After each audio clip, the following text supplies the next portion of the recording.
নির্বাচন কোনো বিকল্প নেই এই মুহূর্তে, কেননা একদিকে যেমন ন্যায় বিচার মানুষের দাবি, তেমনি সংস্কার তো মানুষের গুরুত্বপূর্ণ আকাঙ্ক্ষা, রাষ্ট্রের গণতান্ত্রিক রূপান্তর গুরুত্বপূর্ণ আকাঙ্ক্ষা।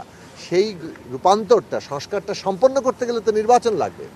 তার জন্য গণভোট, সংবিধান সংস্কার পরিষদ ইত্যাদি বিষয়গুলো তো সামনে আছে। ফলে এইটা বাংলাদেশে এখন একটা অপরিহার্য জরুরি বিষয়ে পরিণত হয়েছে। এখন সেই দিক থেকে এটাকে সুষ্ঠুভাবে করাটা আমাদের কর্তব্য। নির্বাচনের সুষ্ঠু পরিবেশ তৈরি করার দায়িত্ব তো এই সরকারের, একই সাথে রাজনৈতিক দলগুলোর। আমরা বারবার বলেছি যে সরকার যেন অস্ত্র উদ্ধার থেকে শুরু করে সমস্ত দিক থেকে প্রশাসনকে প্রস্তুত করে এক নির্বাচনের পরিবেশ তৈরি করার জন্য। অন্যদিকে আমরা এটা সরকারকে আহ্বান জানিয়েছিলাম যে সরকার, নির্বাচন কমিশন রাজনৈতিক দলগুলোকে সাথে নিয়ে একটা নির্বাচনের পরিবেশ মনিটরিং কমিটি করতে পারে, যেটার মধ্যে দিয়ে যে কোনো জায়গায় একটা ঘটনা ঘটলে আমরা রাজনৈতিক দলগুলো সেখানে ভূমিকা নিতে পারি ঐক্যবদ্ধভাবে।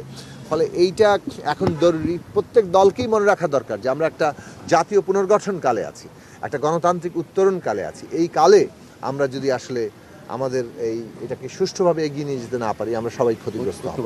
দেখুন, আমরা মনে করি যে যুগপৎ আন্দোলনের ধারাবাহিকতায় এই যে সংস্কার পর্ব শেষ করা, অর্থাৎ নির্বাচন, সংবিধান সংস্কার পরিষদের সংবিধান সংস্কার এবং তার বাস্তবায়ন, এই যে জাতীয় পুনর্গঠনের জন্য আমাদের যে ন্যূনতম ঐকমত্য যুগপৎ ধারাবাহিকতায় সেটা চলছে এবং সেটা নির্বাচনে তার প্রতিফলন ঘটবে।